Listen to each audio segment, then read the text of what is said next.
একদিন বৃদ্ধাশ্রমে দুজন বৃদ্ধ গল্প করছিলেন।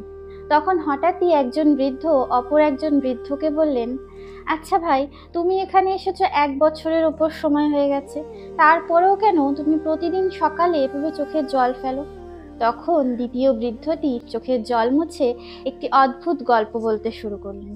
তিনি বললেন যে একদিন স্বর্ণ লোহাকে বলছে, আচ্ছা ভাই, আমাকে স্বর্ণকার হাতুড়ি দিয়ে পিটায়, তোমাকেও তো কামার হাতুড়ি দিয়ে পিটায়।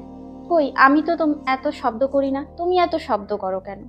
তখন লোহার স্বর্ণকে বললেন, ভাই শোনো, তুমি হচ্ছ স্বর্ণ, তোমাকে স্বর্ণকার যে হাতুড়ি দিয়ে পিটায় সেটা হচ্ছে লোহার, আর আমি হলাম লোহা, আমাকে কামার যে হাতুড়ি দিয়ে পিটায় সেটাও লোহার। নিজের আপনজন যখন আঘাত করে তখন কষ্টটা অনেক বেশি হয়, আর তখন বুক ফেটে চিৎকার বের হয়।